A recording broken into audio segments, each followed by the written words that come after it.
Right, so welcome everyone, and welcome to our discussion today, which is about the failures of startups.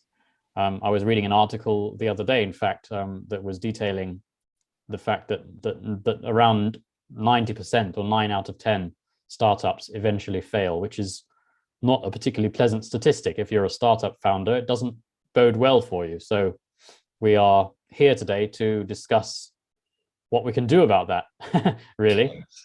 So I'm the CEO of the Effective Intelligence Trust, and I'm here with Jerry Rhodes, the founder of the Effective Intelligence Trust. And we are basically an educational trust that helps individuals, organizations, and families transform their thinking to get exponentially better results, which is quite a bold claim, which I hope Jerry can back up. So yes, I mean, a quick way of saying that is that effective intelligence, which is what we call the thing, helps its users to use their intelligence more effectively. That's about as quick as you can say it. Yeah. And in the case of startup founders, that's of vital importance, obviously. Absolutely.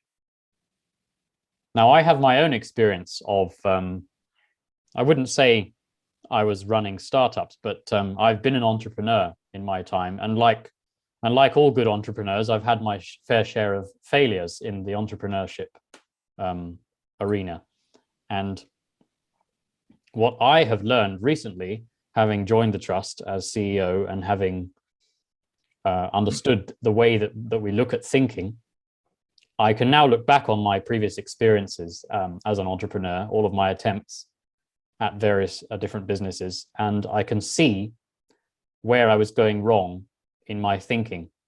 And effective intelligence has made that 100% clear for me. Now, I can tell you, I can say the same myself. Yeah. The number of mistakes I've made and the decisions I've made that were wrong. Yeah. I mean, it's obviously normal in entrepreneurship to make mistakes, and that's, you learn the most through your mistakes. Yes. But at the same time, if you're looking at creating a startup and you're looking at 90% failure rate, obviously running a startup or beginning the task of running a startup requires investment. Perhaps it requires venture capital. It certainly requires a lot of your time. So it's just a very good idea to position yourself with that statistic in mind and to give yourself a little bit of an edge, and effective intelligence can give you that edge. So yes, really I definitely know, looking back on my past failures.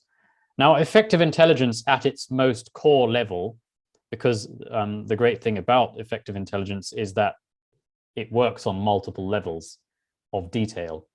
So we can take a bird's eye view from all the way up here, and we can also fly all the way down like a helicopter in a way, coming down to examine the ground in minute detail. And at its top view, at its bird's eye view, it's represented by our logo, in fact, which is 3 colors. Yes. We've got green, blue, and red, and those colors at the most essential level represent the three styles of thinking, which we all use to varying degrees, according to our preferences, of course. And the blue part of this model is to do with judgment. It's to do with decisions. In fact, it's the last thing you do before you take action, as it were. So in a way, it's what causes you to take action. Yes, you do take. Yeah. And the problem I had as a struggling entrepreneur in the beginning, although I wasn't aware of it at the time, was that I wasn't using enough blue in my thinking. So I wasn't able to reach decisions quickly and effectively. I would spend more time in my natural preference color, which is red. And red is all about gathering information, categorizing information, understanding the facts that are at play. So I would spend all my time there considering my options in a way, because as you gather data, as you gather information about things, you're looking at your options in a way without making a judgment, because you have to go to blue to make a judgment. and I wasn't transitioning well from the red to the blue, and that was my main struggle as an entrepreneur. Although I wasn't aware of it, I couldn't take the right actions. Basically, I couldn't make decisions fast enough or effectively enough. Now I know that, having looked back and having studied effective intelligence, now I understand that. That's jolly honest of you, I have to say. Not many people would admit to that. Perhaps not, but I hope that anyone watching this might resonate with that if they've had a similar problem. But it's not the only problem that you can have. Of course, you can have problems with other colors. I had a problem with blue, and green is the color of innovation, of new ideas, and that's also something to consider. If you're not succeeding, perhaps you need a great innovative new idea to reach a new breakthrough. And that was also something that I struggled with, because in my thinking intentions profile, my green is fairly low. And coming to that, in fact, I think it's important for us to talk about the thinking intentions profile, because if you work backwards from the results you get, which, as statistics show, 90% of the time the result is failure for startups. So if we work backwards from the result, we have the actions, of course, that we take, because obviously our actions lead to our results. And then behind that, we then have some subconscious processes which we're not actually aware of. Most people, including startup founders, entrepreneurs, etc., they're just taking actions because that feels like the right thing to do at that moment. They may have looked at data or whatever, but still, it's really a subconscious process, what they're doing there. And really, what we're talking about there is thoughts. The thoughts lead to the actions. And thoughts come from thinking. And that's where effective intelligence comes in, because what's going on when you think?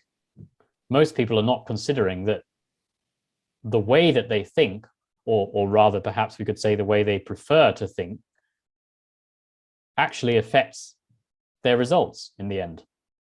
And they're completely unaware of that. Yes. And that's where the thinking intentions profile comes in, because your thinking intentions profile is something which is entirely individual to you, and it more or less determines the way that you think, because it's all about the preferences. Could you tell us a bit more about the thinking intentions profile, how it came about and what it does? Yes, well, it's hard to tell the story quickly, but essentially, the research that I did with Philips in a big research project that lasted for 4 years came up with a model of mind which tried to describe how thinking works, because they saw Philips was a huge industrial company, particularly in electronics. And they saw themselves as the last bastion of the West, defending against the enormous influx of Japanese technology that was flooding the world. Yeah. And they thought, we better do something about this. What can we do? So how can we find out what drives managers to make the decisions they take and that sort of thing? Set about it on this project. So it was very much a commercially driven piece of research. They really wanted to know how to act better, how to think better as a result of that. Because even then, it was obvious that thinking drives what you do. You always do what you think best, damn it. Yep. You know? Of course, yeah. But now, what is best? That's where the controversy comes in. That's where the conflict comes in, the disagreement, the struggle, and the mistakes, as well as the triumphs and successes, of course. So we had this model, and I thought, well, and we did an enormous amount of work in this project with Philips. I was the external consultant to the project team. And the project team was called DEVA, which was the Dutch word short for skillful thinking. That's what our mission was. How do you think more skillfully? And so we had done a great deal of work, including mapping the kinds of thinking that seems to work best. So we looked at a large number of occasions where something had succeeded. What was it that caused that success compared with all the failures that people have? Yeah. That's what we examined. So you had good data there. We had very good data based upon expert people from all over the world that we studied, and we came up with some kind of a pattern. Now, also, we thought, well, now, what causes somebody to think? Well, it's in their head. So what goes on in their heads to cause people to do what they do and how they do it? And we struck on the idea, this was a bit of luck, that people speak what they say because their words have meaning. The phrases that they use, the sentences they use, the things they come up with, they represent what really matters. So we spread out thousands of phrases and words and slang and argot and all that sort of thing, as it were, on a giant metaphorical table, and sorted out all these thousands of expressions of thought into categories, into subcategories, into multi-categories, into super categories, and so on. Yeah, and that's sorted all that out into a language which seemed to represent, well, this is how people do it in their heads. And you've just referred there to the multi-level thing that I was talking about. Yes, yes. It works on multiple levels. We got it down to 25 thinking intentions, these thinking intentions which was the most important thing that came out of our research. It was just amazing. Nobody apparently has thought of this idea in the history of the world.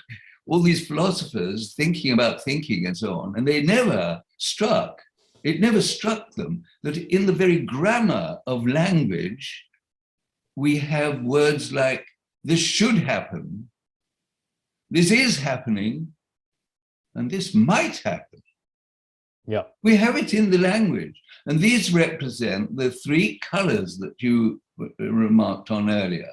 That what should happen is blue, what is happening or has happened is red, and what might happen, and that's not true yet, might happen is green. And those three fundamental driving forces account for all the thinking that we do. I can get quite excited. Yes, well, that's it in a nutshell. What would you? I mean, if you had to define thinking intentions, what would you say? Would they be preferences of thinking, or are they a lot more than that? Yes, preferences is a good word. We think of them as your mental muscles, as it were. They're what moves your thinking, what you do with your head, how you see the world as well, how you interpret the world, how you think the world might be. So mental operations, thinking muscles, almost thinking limbs, and of course thinking skills that comes out of the same sort of field, really. Yeah. Talking about our theme here, which is 90% of startups failing. If I'm coming here, if I'm watching this video as a startup founder or as an aspiring startup founder who is aware of that troubling statistic, if I delve into effective intelligence, if I look into my thinking intentions profile, how can that help me to potentially? Obviously, we can't say it will prevent failure because the market will test everything regardless. But certainly somebody who comes into this can change the odds a little, perhaps, in their favor by understanding their profile. Well, I see it like this. When you're a startup, you're in the unknown present as well as the unknown future. You don't know anything really, except you have a drive, a mission of some kind, however ill-formed, as to what you want to do to change the world. Now that's very grandiose, but it happens in several levels of intensity, of course. Mm. But if you don't have something that really makes you get out of bed in the morning, you're not going to succeed in a startup. And that's usually some spark of an idea that you've had, you know, if only we could do this, then that would be better. If you've got no answers, because nobody has done this before, it's a startup, you better have some good questions. Yeah. And what questioning does, what EI does, what effective intelligence does, is to give people a good map, if you like, of questioning. He recognizes, if he uses effective intelligence, that there are some questions that are a lot better than others. Yeah. All pigs are equal, but some pigs are more equal than others. Mm. And all questions are good, but by gum, ask the wrong ones and you're down a blind alley. Ask the right ones and that's you're on the ball, and that will drive you forward. And in a way, the thinking intentions profile provides, not literally, but conceptually, it provides a checklist for those Yes. for those questions. Yes, it's like an inner mentor. It's like somebody at your elbow from inside prompting you. You better ask this question if you want to get success here. And because we characterize different kinds of problem that people have, you could, and we have a language to deal with those issues. The language is the thinking intentions. That's the core. We built the maps out of thinking intentions, just as we discovered what a person's profile was like out of thinking intentions. We have a questionnaire, very briefly. It is a simple questionnaire, apparently, but it's actually very complex because of the way it's interweaved in between all the questions. And the questions are all built on thinking intentions. So unknowingly, the person is asking a perfectly innocent, answering a perfectly innocent set of questions without realizing what he's really saying is, I like this blue question a lot better than this red one. Yeah. Yeah, and for me, I mean, I've done the questionnaire because I have my thinking intentions profile. Yeah. And you can see, in a way, you can see the kind of problems that I would have had as an entrepreneur, which I did have, which was too much red, not enough blue. And now in fact, my profile has now shifted through this awareness. Yes. I've got more blue preference now, which is helping me to balance out and to be much more effective. Yeah. Oh, by the way, we come up with a profile, which is literally a sort of profile of your mind, like a profile of your head, your face. We come up with that without thinking that any kind of profile is necessarily better than any other one. It's very interesting. We don't really want people who are all perfectly equally balanced between their skills of judgment and of information and of ideas. If everybody was the same, that's not a very powerful setup, not a powerful team. You want variety, you want diversity. So people are able to answer this thinking intentions profile on the understanding that there are no right answers. Yeah. The only answers are true ones. Yeah, everyone gets 100%. Everyone gets 100% in this. Yeah, yeah. But at the same time, everybody's unique, which is a great thing. And also, from a team perspective, if you have a team, it can be very insightful and very useful to actually get the profiles of your whole team. Yes. I mean, there are people who like going into a great deal of depth and detail. There are other people who are switched off by that and can't be bothered. Yeah. There are some people who like looking for new ideas all the time. Mm. They can be a pain in the neck for other people, but they're essential in certain situations. Yeah. But there's nothing to say that they're better than the people who use their judgment well. Yeah, that's it. The most important thing is to be aware of these things. Yes. Rather than to change them.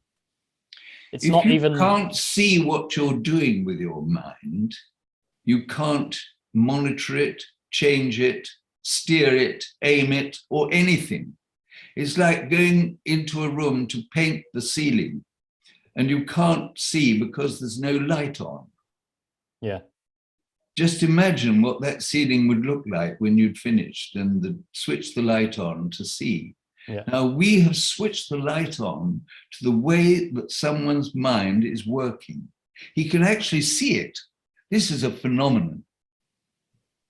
Yeah, and that's true. I know because Yes. I've done it. I've done Yes. mine, so I know. Yes.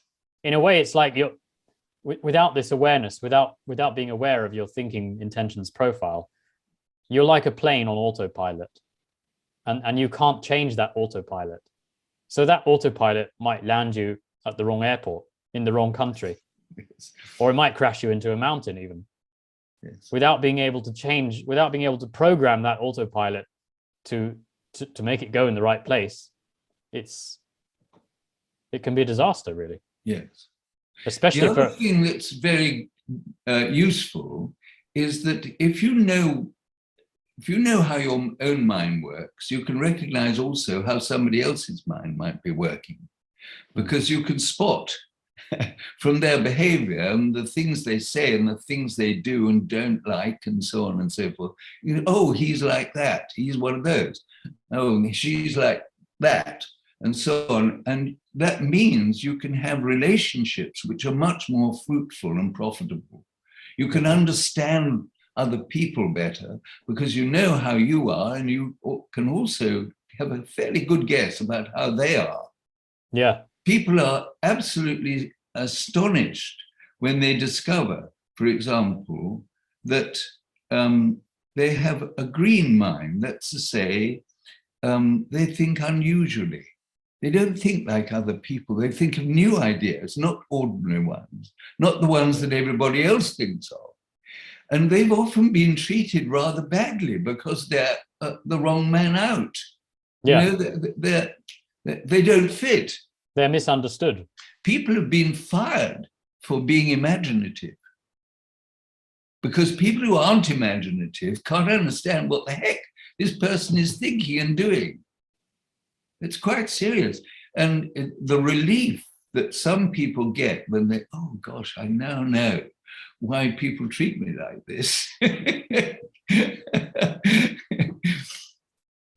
Yeah. And I think it's useful to be able to see what's good, what's useful about somebody else, as well as what you don't like about them, just instinctively or, you know. Absolutely, absolutely. Spontaneously.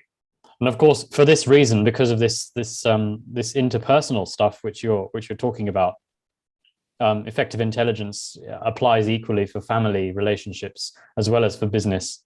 Absolutely.